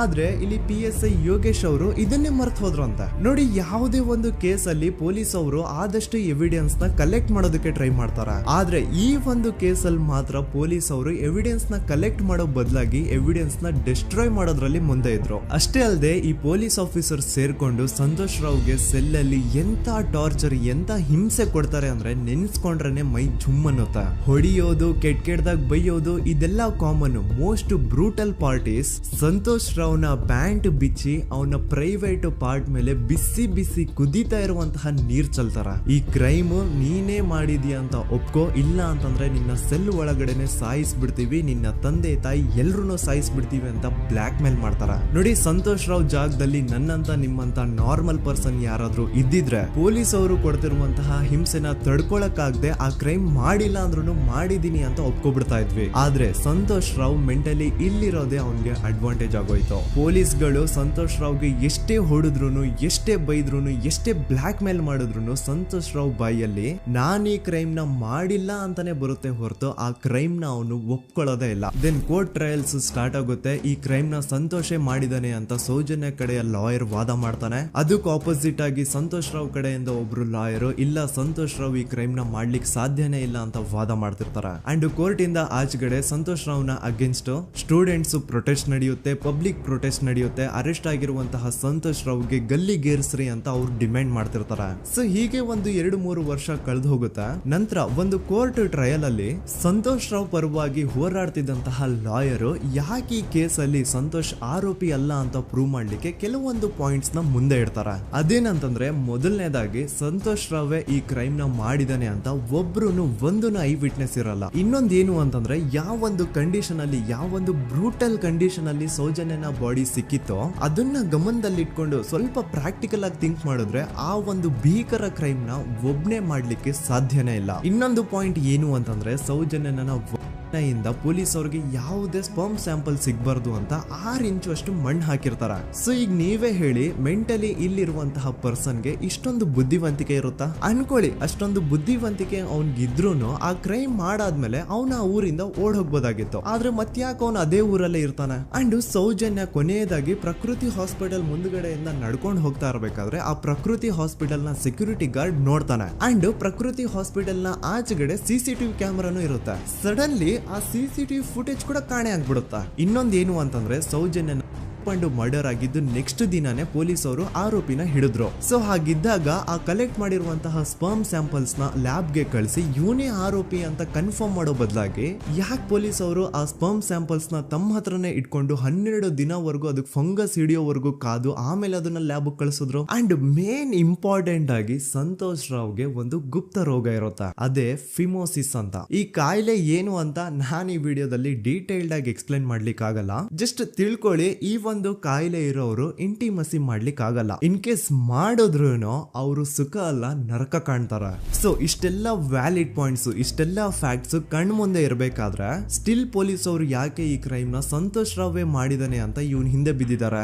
ಯಾಕೆ ಅವರು ಈ ಕ್ರೈಮ್ ಇವನ್ ಬಿಟ್ರೆ ಬೇರೆ ಯಾರಾದ್ರೂ ಮಾಡಿರ್ಬೋದಲ್ಲ ಅಂತ ಆ ಆಂಗಲ್ ಅಲ್ಲಿ ಇನ್ವೆಸ್ಟಿಗೇಷನ್ ಮಾಡ್ತಿಲ್ವಲ್ಲ ಅಂತ ಪೊಲೀಸ್ ಅವರ ಇನ್ವೆಸ್ಟಿಗೇಷನ್ ಮೇಲೆ ಈಗ ಕ್ವಶನ್ ಬರುತ್ತೆ. So after hearing all of this, ಎಲ್ಲರಿಗೂ ಈಗ ಪೊಲೀಸ್ ಅವರ ಇನ್ವೆಸ್ಟಿಗೇಷನ್ ಇನ್ವೆಸ್ಟಿಗೇಷನ್ ಮೇಲೆ ಡೌಟ್ ಬರುತ್ತೆ. ಅಂಡ್ ಈವನ್ ಸೌಜನ್ಯ ಅವ್ರ ಮನೆಯವರು ಕೂಡ ನಿಜವಾದ ಆರೋಪಿ ಸಂತೋಷ್ ಅಲ್ಲ ಅಂತ ತಮ್ಮ ಅಭಿಪ್ರಾಯನ ವ್ಯಕ್ತಪಡಿಸ್ತಾರೆ. ಆಗ ಅಲ್ಲಿವರೆಗೂ ಸಂತೋಷ್ ರಾವ್ನ ಗಲ್ಲಿಗೇರಿಸಿ ಅಂತ ಏನು student protest and public protest ಎಲ್ಲ ನಡೀತಾ ಇತ್ತು, ಈಗ ಅದೆಲ್ಲ ನಿಂತ್ ಹೋಗಿ ಎಲ್ಲಾ ಹೇಟ್ ರೇಡ್ ಪೊಲೀಸ್ ಅವ್ರ ಕಡೆಗೆ ಹೋಗುತ್ತೆ. ಪೊಲೀಸ್ ಅವರು ಈ ಕೇಸಲ್ಲಿ ಕರಪ್ಟ್ ಆಗಿದ್ದಾರೆ, ಪೊಲೀಸ್ ಅವರೇ ಸತ್ಯ ಮುಚ್ಚಿಡ್ಲಿಕ್ಕೆ ಟ್ರೈ ಮಾಡ್ತಿದ್ದಾರೆ. ಹಾಗಾಗಿ ಈ ಕೇಸ್ನ ಇನ್ಮುಂದೆ ಪೊಲೀಸ್ ಅವರಲ್ಲದೆ ಸಿಬಿಐ ಅವರು ಇನ್ವೆಸ್ಟಿಗೇಷನ್ ಮಾಡಬೇಕು, ಈ ಕೇಸ್ನ ಸಿಬಿಐಗೆ ಒಪ್ಸಿ ಅಂತ ಅಗೇನ್ ಪ್ರೊಟೆಸ್ಟ್ ಗಳು ಸ್ಟಾರ್ಟ್ ಆಗ್ತವೆ. ಸೊ ಧರ್ಮಸ್ಥಳದಲ್ಲಿ ಇಷ್ಟೊಂದು ಹೋರಾಟಗಳಾಗ್ತಿದಾವೆ, ಒಬ್ಳು ಹುಡುಗಿ ಜೊತೆ ಇಷ್ಟೊಂದು ಅನ್ಯಾಯ ಆಗಿದೆ, ಆದ್ರೂ ಸಹ ಧರ್ಮಾಧಿಕಾರಿ ಏನು ಮಾತೇ ಆಡ್ತಿಲ್ವಲ್ಲ ಈ ಹುಡುಗಿ ಬಗ್ಗೆ ಅಂತ ಜನರು ಪ್ರಶ್ನೆ ಮಾಡಿದಾಗ ಆಗ ಧರ್ಮಾಧಿಕಾರಿನೂ ಜನರು ಮುಂದೆ ಬಂದ್ಬಿಟ್ಟು ಈ ಕೇಸ್ನ ಸಿಬಿಐಗೆ ಒಪ್ಸಿ ಅಂತ ಹೋರಾಟ ಮಾಡ್ತಾರ.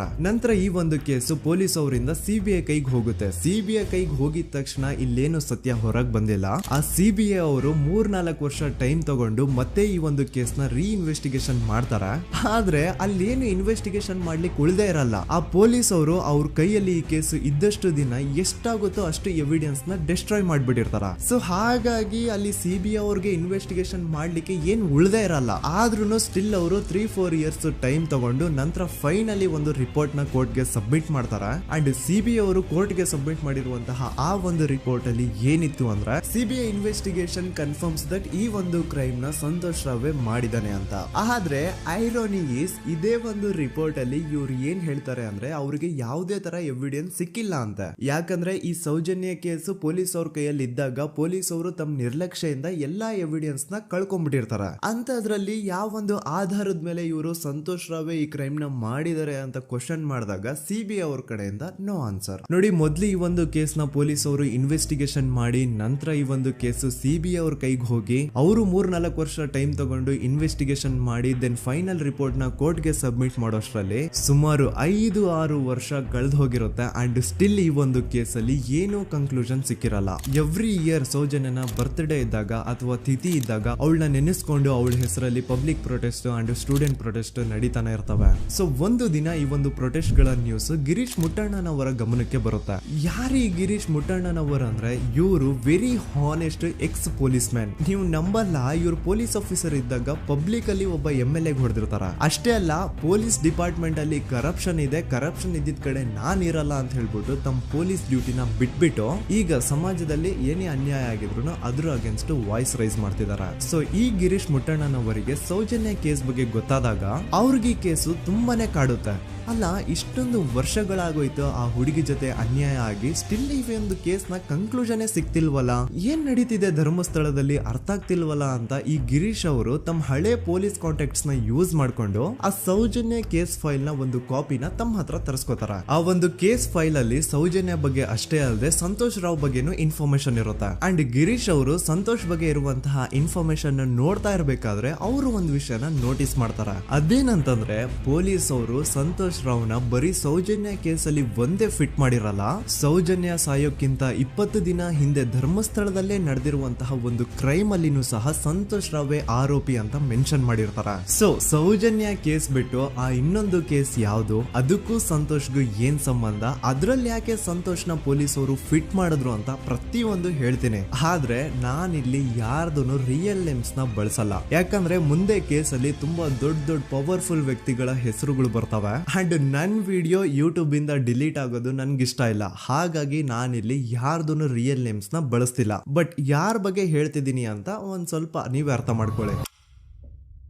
ನೋಡಿ, ಧರ್ಮಸ್ಥಳದಲ್ಲಿ ಮಾಫಿಯಾ ಕೈಂಡ್ ಆಫ್ ನಡೆಸ್ತಿರುವಂತಹ ಒಂದು ವೆರಿ ಪವರ್ಫುಲ್ ಗೌಡ್ರು ಕುಟುಂಬ ಇದೆ. ಇವ್ರ ಹತ್ರ ಬೇಜನ್ ಆಸ್ತಿ, ಬೇಜನ್ ದುಡ್ಡು, ಬೇಜನ್ ಪವರ್, ಬೇಜನ್ ಇನ್ಫ್ಲೂಯೆನ್ಸ್ ಎಲ್ಲಾನು ಇದೆ. ಆ ಊರಲ್ಲಿ ಈ ಗೌಡ್ರು ಕುಟುಂಬದ್ದು ಎಷ್ಟೊಂದು ಕಂಟ್ರೋಲ್ ಇದೆ ಅಂತಂದ್ರೆ ಅವ್ರನ್ನ ಎದುರು ಹಾಕೊಳ್ಳೋರೆ ಯಾರು ಇಲ್ಲ. ಅಂಡ್ ಈ ಒಂದು ಗೌಡ್ರು ಕುಟುಂಬ ಒಂದು ಪ್ರೈವೇಟ್ ಟ್ರಸ್ಟ್ ಹೆಸರಲ್ಲಿ ಒಂದು ವೆರಿ ಪಾಪ್ಯುಲರ್ ದೇವಸ್ಥಾನನ ಸುಮಾರು ವರ್ಷಗಳಿಂದ ತಲೆ ಮಾರುಗಳಿಂದನೂ ನಡ್ಸ್ಕೊಂಡ್ ಬಂದಿರ್ತಾರ. ಅದೇ ಒಂದು ದೇವಸ್ಥಾನದಲ್ಲಿ 60 ವರ್ಷ ವಯಸ್ಸಾಗಿರುವಂತಹ ನಾರಾಯಣ ಅನ್ನೋ ಒಬ್ಬ ವ್ಯಕ್ತಿ ಮಾವುತನಾಗಿ ಕೆಲಸ ಮಾಡ್ತಿರ್ತಾನೆ. ನಾರಾಯಣ ಅವ್ರ ತಂದೆನೂ ಅದೇ ದೇವಸ್ಥಾನದಲ್ಲಿ ಮಾವುತಾಗಿ ಕೆಲಸ ಮಾಡ್ತಾ ಇದ್ರು, ಅವ್ರ ತಂದೆನೂ ಅದೇ ದೇವಸ್ಥಾನದಲ್ಲಿ ಮಾವುತಾಗಿ ಕೆಲಸ ಮಾಡ್ತಾ ಇದ್ರು. ಸೊ ಹೀಗೆ ತಲೆ ಮಾರುಗಳಿಂದ ಮಾವುತ ಆಗಿನೇ ನಾರಾಯಣನ ಕುಟುಂಬ ಆ ಒಂದು ದೇವಸ್ಥಾನದಲ್ಲಿ ಕೆಲಸ ಮಾಡ್ತಾ ಇರುತ್ತೆ. ಸೊ ಒಮ್ಮೆ ತುಂಬಾ ವರ್ಷಗಳ ಹಿಂದೆ ನಾರಾಯಣ ಅವ್ರ ತಂದೆ ಆ ದೇವಸ್ಥಾನದಲ್ಲಿ ಮಾವುತಾಗಿ ಕೆಲಸ ಮಾಡ್ತಾ ಇರ್ಬೇಕಾದ್ರೆ ಆಗಿನ ದೇವಸ್ಥಾನದ ಧರ್ಮಾಧಿಕಾರಿ ಆ ಮಾವುತನ ಕೆಲ್ಸದ ಮೇಲೆ ಇರುವಂತಹ ನಿಷ್ಠೆ, ಅವನ ನಿಯತ್ತು ಅಂಡ್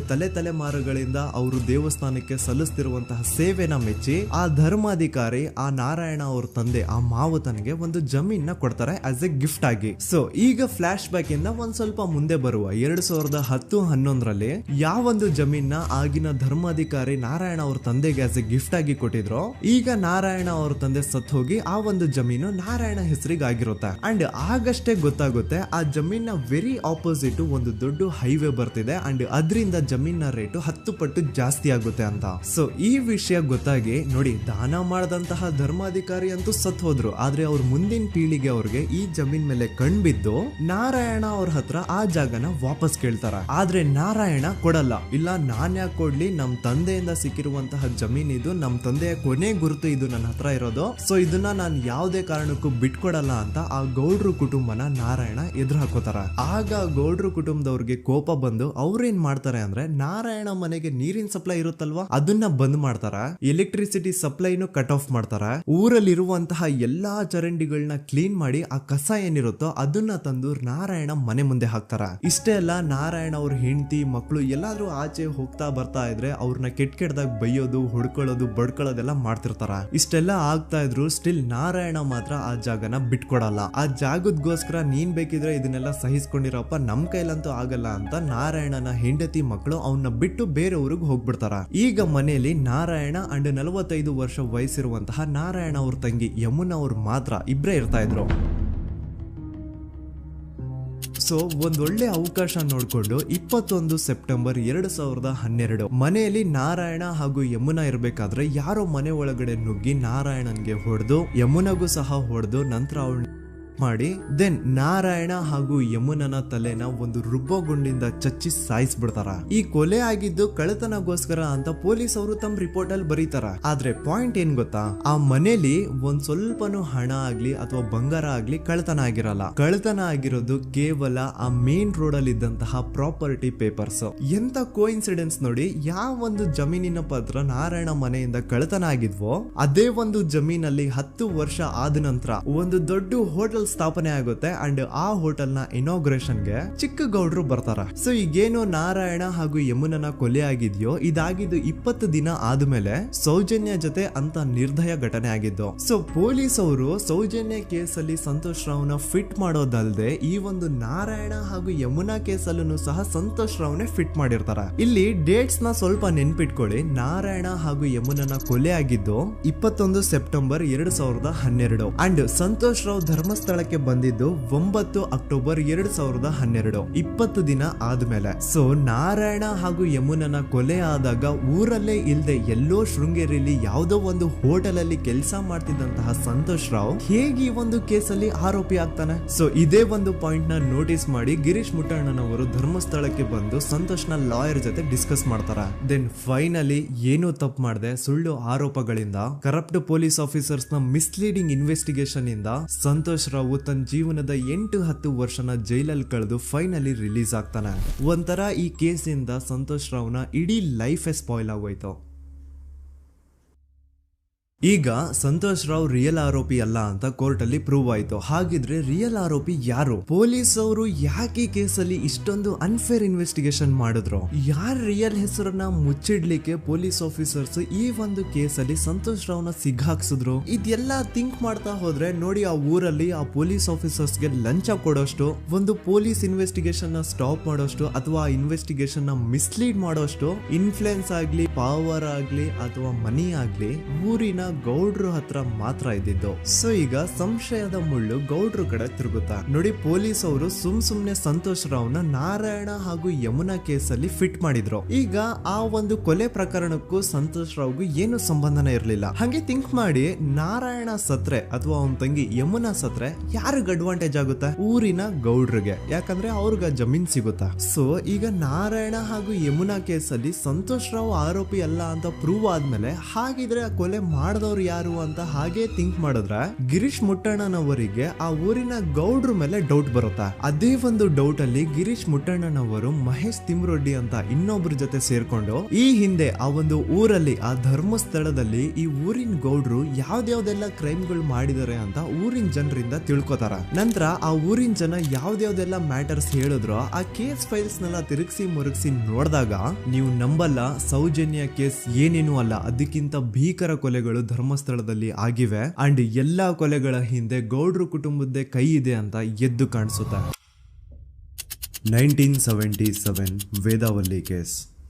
ಧರ್ಮಸ್ಥಳ ಹತ್ತಿರ SDM ಪ್ರೈಮರಿ ಅಂಡ್ ಹೈಸ್ಕೂಲ್ ಅಂತ ಒಂದು ಸ್ಕೂಲ್ ಇರುತ್ತೆ. ಅಂಡ್ ಈ ಒಂದು ಪ್ರೈವೇಟ್ ಸ್ಕೂಲ್ ಬೇರೆ ಯಾರ್ದು ಅಲ್ಲ, ಆ ಗೌಡ್ರ ಕುಟುಂಬದ. ಈ ಸ್ಕೂಲ್ ಅಲ್ಲಿ 1977 ಅಲ್ಲಿ ವೇದಾವಲ್ಲಿ ಅಂತ ಒಬ್ರು ಟೀಚರ್ ವರ್ಕ್ ಮಾಡ್ತಿರ್ತಾರ. ವೇದಾವಲ್ಲಿ ಆ ಟೀಚರ್ ಜಾಬ್ಗೆ ತುಂಬಾನೇ ಓವರ್ ಕ್ವಾಲಿಫೈಡ್. ಅವರ ಕ್ವಾಲಿಫಿಕೇಶನ್ಸ್ ನ ಗಮನದಲ್ಲಿ ಇಟ್ಕೊಂಡ್ರೆ ಅವ್ರಿಗೆ HM ಅಥವಾ ಪ್ರಿನ್ಸಿಪಲ್ ನ ಪೋಸ್ಟ್ ಸಿಗ್ಬೇಕು. ಆದ್ರೂ ಸಹ ವೇದಾವಲ್ಲಿ ಆಸ್ ಎ ಟೀಚರ್ ಆಗಿನೇ ಕೆಲಸ ಮಾಡ್ಕೊಂಡು ಹೋಗ್ತಿರ್ತಾರ. ಒಮ್ಮೆ ಏನಾಗುತ್ತೆ, ಸ್ಕೂಲ್ ಅಲ್ಲಿ ಪ್ರಿನ್ಸಿಪಲ್ ನ ಪೋಸ್ಟ್ ಖಾಲಿ ಆಗುತ್ತೆ. ಅಂಡ್ ಆ ಒಂದು ಪೋಸ್ಟ್ ಗೆ ಎಲ್ರು ಏನ್ ಅನ್ಕೊಳ್ತಾರೆ, ವೇದಾವಲ್ಲಿನೇ ಸೆಲೆಕ್ಟ್ ಮಾಡೋದು ಅಂತ. ಆದ್ರೆ ವೇದಾವಲ್ಲಿಯ ಕ್ಯಾಸ್ಟ್ ಬೇರೆ ಇದೆ ಅನ್ನೋ ಒಂದೇ ಒಂದು ಕಾರಣಕ್ಕೆ ಆ ಪ್ರಿನ್ಸಿಪಲ್ ನ ಪೋಸ್ಟ್ ವೇದಾವಲ್ಲಿಗೆ ಸಿಗದೆ ಬೇರೆ ಯಾರನ್ನೋ ತಂದು ಕೂರಿಸ್ಬಿಟ್ಟಿರ್ತಾರ. ಇದರಿಂದ ಟೀಚರ್ ವೇದಾವಲ್ಲಿಗೆ ತುಂಬಾ ಕೋಪ ಬಂದು ಅವ್ರ ಸ್ಕೂಲ್ ಮುಂದೆ ಪ್ರೊಟೆಸ್ಟ್ ಮಾಡೋದ್ ಸ್ಟಾರ್ಟ್ ಮಾಡ್ತಾರ. ಅಂಡ್ ಈ ವಿಷಯ ಸ್ಕೂಲ್ ನ ಓನರ್ಸ್ ಗೆ ಇಷ್ಟ ಆಗಲ್ಲ. ಸೊ ಅವರು ಆ ಕೋಪನ ಹಾಗೆ ಮನ್ಸಲ್ಲಿ ಇಟ್ಕೊಂಡಿರ್ತಾರ. ಒಮ್ಮೆ ಏನಾಗುತ್ತೆ, ಸ್ಕೂಲ್ ರಜೆ ಇರುತ್ತೆ, ವೇದಾವಲ್ಲಿ ಮನೇಲಿ ಇರ್ತಾರ. ಅಂಡ್ ಅವ್ರ ಹಸ್ಬೆಂಡ್ ಡಾಕ್ಟರ್ ಅರಳೆ ಅವ್ರಿಗೆ ಯಾವ್ದೋ ಬೇರೆ ಊರಲ್ಲಿ ಒಂದು ಕಾಲೇಜ್ ಅಲ್ಲಿ ಸೆಮಿನಾರ್ ಏನೋ ಇರುತ್ತೆ. ಸೊ ಅವರು ಅಲ್ಲಿಗೆ ಹೋಗಿರ್ತಾರೆ. ಈಗ ಮನೇಲಿ ಇರೋದು ವೇದಾವಲ್ಲಿ ಒಂದೇ. ಇದೇ ಒಂದು ಅವಕಾಶನ ನೋಡ್ಕೊಂಡು ಯಾರೋ ವೇದಾವಲ್ಲಿ ಅವ್ರ ಮನೆಗೆ ನುಗ್ಗಿ ವೇದಾವಲ್ಲಿಗೆ ಹೊಡೆದು ನಂತರ ಅವ್ರನ್ನ ಜೀವಂತವಾಗಿ ಸುಟ್ಬಿಡ್ತಾರ. ಸ್ವಲ್ಪ ಹೊತ್ತು ನಂತರ ರಾತ್ರಿ ಆಗ್ತಿದ್ದಂಗೆ ಡಾಕ್ಟರ್ ಅರಳೆ ಅವರು ಮನೆಗೆ ವಾಪಸ್ ಬರ್ತಾರೆ. ಅಂಡ್ ಮನೆ ಒಳಗಡೆ ಬಂದ್ ನೋಡಿದ್ರೆ ವೇದಾವಲ್ಲಿ ಅವರು ಸತ್ ಹೋಗಿ ಅವರ ಬಾಡಿ ಸುಟ್ ಹೋಗಿ ನೆಲದ ಮೇಲೆ ಬಿದ್ದಿದೆ. ಹೆಂಡತಿನ ಕಳ್ಕೊಂಡಿರುವಂತಹ ದುಃಖನ ಸೈಡ್ಗೆ ಇಟ್ಟು ಡಾಕ್ಟರ್ ಅರಳೆ ಅವರು ಮೊದ್ಲು ಪೊಲೀಸ್ ಸ್ಟೇಷನ್ ಹೋಗ್ಬಿಟ್ಟು ನಮ್ ಮನೆಗೆ ನಾನು ಇಲ್ದೇ ಇರುವಂತಹ ಸಮಯನ ನೋಡ್ಕೊಂಡು ಯಾರೋ ಮನೆ ಒಳಗಡೆ ನುಗ್ಗಿ ನನ್ನ ಹೆಂಡತಿನ ಹೊಡೆದು ನಂತರ ಅವಳನ್ನ ತುಂಬಾ ಭೀಕರವಾಗಿ ಸಾಯಿಸಿದ್ದಾರೆ ಅಂತ ಪೊಲೀಸ್ ಅವ್ರಿಗೆ ರಿಪೋರ್ಟ್ ಕೊಡಕ್ ಹೋದ್ರೆ ಅಲ್ಲಿ ಪೊಲೀಸ್ ಅವರು ಉಲ್ಟಾ ಡಾಕ್ಟರ್ ಅರಳೆ ಮೇಲೆನೆ FIR ಬರ್ದು ನೀನೇ ನಿನ್ ಹೆಂಡತಿನ ಸಾಯಿಸಿದ್ಯಾ, ನಾಟಕ ಮಾಡಬೇಡ ಅಂತ ಅವ್ರನ್ನೇ ಅರೆಸ್ಟ್ ಮಾಡ್ಬಿಡ್ತಾರ. ನಂತರ 2-3 ವರ್ಷ ಜೈಲಲ್ಲೇ ಇದ್ದು ಡಾಕ್ಟರ್ ಅರಳೆ ಅವರು ತಮ್ಮ ಫ್ರೆಂಡ್ಸ್ ಅಂಡ್ ಫ್ಯಾಮಿಲಿ ಮೂಲಕ ಎವಿಡೆನ್ಸ್ ನೆಲ್ಲ ಕಲೆಕ್ಟ್ ಮಾಡಿಸಿ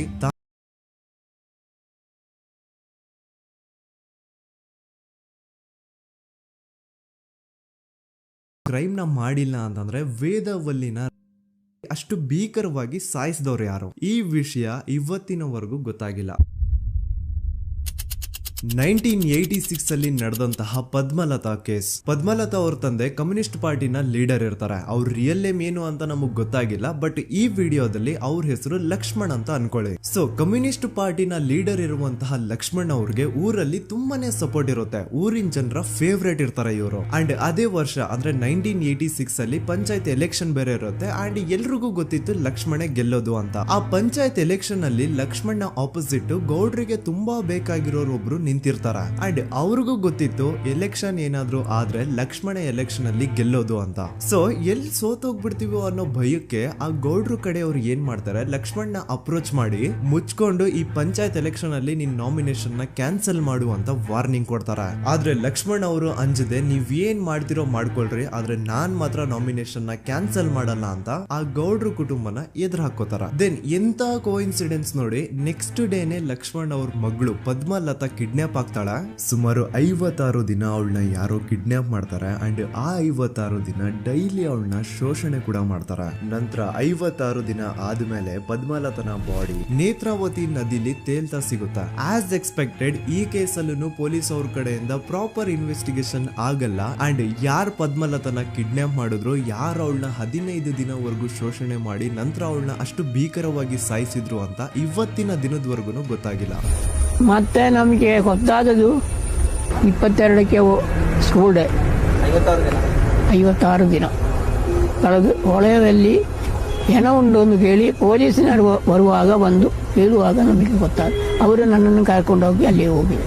ಇನ್ನೊಂದು ಲಾಸ್ಟ್ ಕೇಸ್ ಇದೆ, ಇದು ಅರ್ಲಿ 2000 ಅಲ್ಲಿ ನಡೆದಿರೋದು. ಇವ್ರದ್ದು ಅಷ್ಟಾಗಿ ಡೀಟೇಲ್ಸ್ ನಾನು ಹೇಳಲ್ಲ, ಜಸ್ಟ್ ಮೇಲ್ ಹೇಳ್ತೀನಿ. 2000 ಇಸ್ವಿಯಲ್ಲಿ ಧರ್ಮಸ್ಥಳದಲ್ಲಿ 2 ಫಿನಾನ್ಸ್ ಬ್ಯಾಂಕ್ ಇರ್ತಾವೆ. ಒಂದು ಅಗೇನ್ ರಿಯಲ್ ನೇಮ್ ತಗೊಳ್ಳೋದು ಬೇಡ, ಲೈಕ್ ಜಸ್ಟ್ ಸಹಕಾರ ಗ್ರಾಮೀಣ ಬ್ಯಾಂಕ್ ಅನ್ಕೊಳ್ಳಿ. ಅಂಡ್ ಇನ್ನೊಂದು ಬಂದ್ಬಿಟ್ಟು SDM ಫೈನಾನ್ಸ್ ಪ್ರೈವೇಟ್ ಲಿಮಿಟೆಡ್. ಈ SDM ಫೈನಾನ್ಸ್ ಪ್ರೈವೇಟ್ ಲಿಮಿಟೆಡ್ ಬಂದು ಗೌಡ್ರು ಕುಟುಂಬ ಅವ್ರಿಗೆ ಸೇರಿದ್ದು. ಆ ಕಡೆ ಇವ್ರ ಆಪೋಸಿಟ್ ಏನದು ಗ್ರಾಮೀಣ ಬ್ಯಾಂಕ್ ಇತ್ತು, ಅದರಲ್ಲಿ ಒಬ್ಬ ಮ್ಯಾನೇಜರು ಬಡವ್ರಿಗೆ ಸಹಾಯ ಆಗ್ಲಿ ರೈತರಿಗೆ ಸಹಾಯ ಆಗ್ಲಿ ಅಂತ ತುಂಬಾ ಕಡಿಮೆ ಬಡ್ಡಿಗೆ ಲೋನ್ ಕೊಡ್ತಿರ್ತಾನೆ. ಇದರಿಂದಾಗಿ ಧರ್ಮಸ್ಥಳದಲ್ಲಿ ಆಲ್ಮೋಸ್ಟ್ ಎಲ್ಲಾ ಕಸ್ಟಮರ್ಸ್ ಆ ಗ್ರಾಮೀಣ ಬ್ಯಾಂಕ್ ಕಡೆಗೆ ಹೋಗ್ತಿರ್ತಾರ. SDM ಫೈನಾನ್ಸ್ ಪ್ರೈವೇಟ್ ಲಿಮಿಟೆಡ್ ಕಡೆಗೆ ಯಾರು ಬರ್ತಿರಲ್ಲ. ಇದರಿಂದ ಗೌಡ್ರಿಗೆ ಲಾಸ್ ಆಗ್ತಿರುತ್ತಾ. ಸೊ ಅವ್ರೇನ್ ಮಾಡ್ತಾರೆ, ಆ ಗ್ರಾಮೀಣ ಬ್ಯಾಂಕ್ ನ ಮ್ಯಾನೇಜರ್ ಏನಿದ್ನೋ ಅವನ್ಗೆ ಒಂದು ಸ್ವೀಟ್ ವಾರ್ನಿಂಗ್ ಕೊಡ್ತಾರ. ಮುಚ್ಕೊಂಡು ಇನ್ಮೇಲೆ ಇಂದ ನಿನ್ ಲೋನ್ಸ್ ಕೊಡೋದನ್ನ ನಿಲ್ಸ್ಬಿಡು. ಇನ್ ಕೇಸ್ ಲೋನ್ ಕೊಟ್ರು ನಾವ್ ಯಾವ ಇಂಟ್ರೆಸ್ಟ್ ರೇಟ್ ಗೆ ಲೋನ್ ನ ಕೊಡ್ತಾ ಇದೀವೋ ಅದೇ ರೇಟ್ ಗೆ ನೀನು ಕೊಡುವ ಅಂತ ಫೋರ್ಸ್ ಮಾಡ್ತಾರ. ಆದ್ರೆ ಆ ಗ್ರಾಮೀಣ ಬ್ಯಾಂಕ್ ನ ಮ್ಯಾನೇಜರ್ ಇದ್ಯಾವುದನ್ನು ಕಿವಿಗೆ ಹಾಕೊಳ್ಳಾರ್ದೆ ಅವನ್ ಕೆಲಸ ಅವ್ನ್ ಮಾಡ್ಕೊಂಡು ಹೋಗ್ತಾನ.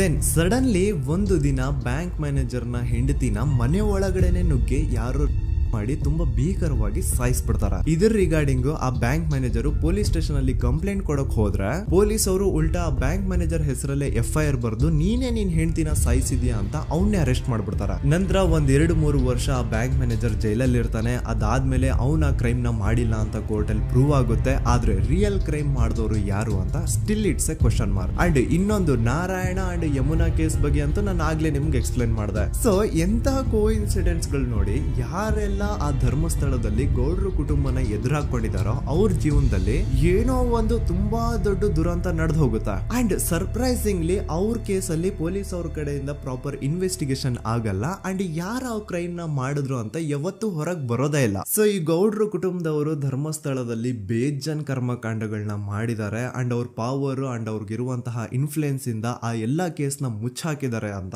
ಮಹೇಶ್ ಹಾಗೂ ಗಿರೀಶ್ ಮುಟ್ಟಣ್ಣನವರ ಹೇಳಿಕೆ ಆಗಿದೆ. ಸೊ ಗೌಡ್ರು ಫ್ಯಾಮಿಲಿನ ಟ್ರ್ಯಾಕ್ ರೆಕಾರ್ಡ್ ನೋಡಿದ್ರೆ ಧರ್ಮಸ್ಥಳದಲ್ಲಿ ಒಂದು ಹುಡುಗಿನ ರೇಪ್ ಅಂಡ್ ಮರ್ಡರ್ ಮಾಡಿ ದೆನ್ ಪೊಲೀಸ್ ಅವ್ರಿಗೆ ಲಂಚ ಕೊಟ್ಟು ಇನ್ವೆಸ್ಟಿಗೇಷನ್ ನ ಮಿಸ್ಲೀಡ್ ಮಾಡೋಷ್ಟು ಪವರ್ ಇನ್ಫ್ಲೂಯೆನ್ಸ್ ಈ ಗೌಡ್ರು ಕುಟುಂಬಕ್ಕೆ ಮಾತ್ರ ಇರೋದು. ಈಗ ಸಂತೋಷ್ ರಾವ್ ಅಂತೂ ಸೌಜನ್ಯ ಕೇಸಲ್ಲಿ ಆರೋಪಿ ಅಲ್ಲ ಅಂತ ಪ್ರೂವ್ ಆಯ್ತು. ಹಾಗಿದ್ರೆ ರಿಯಲ್ ಆರೋಪಿ ಯಾರು? ನೆನಪು ಮಾಡ್ಕೊಳ್ಳಿ, 11 ಅಕ್ಟೋಬರ್ 2012 ಸಂಜೆ 5 ಗಂಟೆ ಹಾಗೆ ಬಾಹುಬಲಿ ಬೆಟ್ಟದಲ್ಲಿ ಸಂತೋಷ್ ರಾವ್ ತನ್ನ ಪಾಡಿಗೆ ತಾನು ಸೀನರೀಸ್ ನ ಎಂಜಾಯ್ ಮಾಡ್ಕೊಂಡು ಸುಮ್ಮನೆ ಕೂತಿರ್ಬೇಕಾದ್ರೆ ಅವನ ಹತ್ರ 5 ಜನ ಕಿಡಿಗೇಡಿಗಳು ಬಂದು ಜಗಳ ತೆಗಿತಾರ. ಆ 5 ಜನ ಕಿಡಿಗೇಡಿಗಳು ಯಾರು ಅಂತ ನಾನು ಇಲ್ಲಿವರೆಗೂ ನಿಮ್ಗೆ ಹೇಳಿಲ್ಲ. ಸೊ ಅವರು ಬೇರೆ ಯಾರು ಅಲ್ಲ, ಚಿಕ್ಕ ಗೌಡ್ರು ಮಗ ನಿಶಾಂತ್ ಜೈನ್ ನ ವೆರಿ ಕ್ಲೋಸ್ ಫ್ರೆಂಡ್ಸ್. ಅವ್ರು ದಣಿ ಮಾಡಿರುವಂತಹ ಕ್ರೈಮ್ ಅಲ್ಲಿ ಬೇರೆ ಯಾರನ್ನಾದ್ರೂ ಸಿಗಿಸ್ಬೇಕಲ್ಲ ಅಂತ ಇವ್ರು ಬಕ್ರ ಹುಡುಕ್ತಾ ಇರ್ಬೇಕಾದ್ರೆ ಆಗ ಇವ್ರಿಗೆ ಸಿಗೋದೆ ಸಂತೋಷ್ ರಾವ್. ಅಗೇನ್ ಇನ್ನೊಂದು ಎಂತ ಕೋಇನ್ಸಿಡೆನ್ಸ್ ನೋಡಿ, ಸಂತೋಷ್ ರಾವ್ ಸೌಜನ್ಯ ಕೇಸಲ್ಲಿ ಅರೆಸ್ಟ್ ಆದ ನಂತರ ಚಿಕ್ಕ ಗೌಡ್ರು ಮಗ ನಿಶಾಂತ್ ಜೈನು ದೇಶನೇ ಬಿಟ್ಟು ಹೋಗ್ಬಿಡ್ತಾನ. ಈ ಕೇಸಲ್ಲಿ ಚಿಕ್ಕ ಗೌಡ್ರು ಮಗ ಇನ್ವಾಲ್ವ್ಮೆಂಟ್ ಇದೆ ಅಂತ ಯಾರಿಗೂ ಡೌಟೇ ಬರ್ತಾ ಇರ್ಲಿಲ್ಲ. ಡೌಟ್ ಯಾವಾಗ ಬಂತು ಅಂದ್ರೆ ಆ 5 ಜನ ಕಿಡಿಗೇಡಿಗಳು ಯಾರು ಸಂತೋಷ್ನ ಈ ಒಂದು ಕೇಸಲ್ಲಿ ಸಿಗಾಕ್ಸಿದ್ರು ಆ 5 ಜನರಲ್ಲಿ ಒಬ್ಬ ರವಿ ಪೂಜಾರಿ ಅಂತಾನು ಇರ್ತಾನೆ.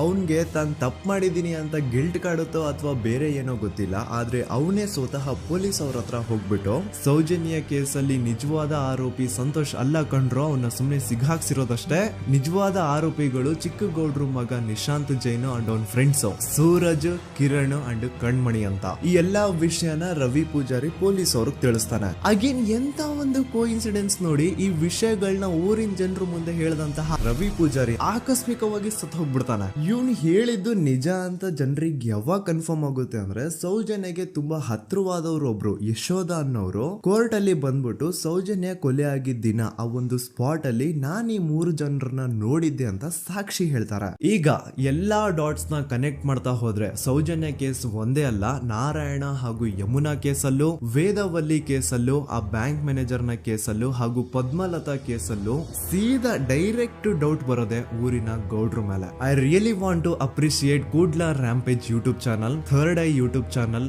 ಗಿರೀಶ್ ಮುಟ್ಟಣ್ಣನವರು ಸರ್ ಹಾಗೂ ಮಹೇಶ್ ಅವರು ಅಂಡ್ ಆಲ್ ಅದರ್ಸ್. ಇವರ ಕಾನ್ಸ್ಟೆಂಟ್ ಎಫರ್ಟ್ಸ್ ಇಂದಾನೆ ಸತ್ಯ ಏನಂತ 1 by 1 ಹೊರಗೆ ಬರ್ತಿದೆ and they are trying their level best to catch real criminals. At present Soujanya case ಬಗ್ಗೆ ಅಪ್ಡೇಟ್ ಏನು ಅಂತಂದ್ರೆ ಹೈಕೋರ್ಟ್ ವರೆಗೂ ಈ ಒಂದು ಕೇಸ್ ಹೋಗಿದೆ ಅಂಡ್ ಈ ಕೇಸಲ್ಲಿ ಈಗ ಇನ್ನೊಮ್ಮೆ ಮತ್ತೆ ಫ್ರೆಶ್ ಆಗಿ ರೀಇನ್ವೆಸ್ಟಿಗೇಷನ್ ಸ್ಟಾರ್ಟ್ ಆಗಬೇಕು ಅಂತ ಹೋರಾಟ ನಡೀತಿದೆ.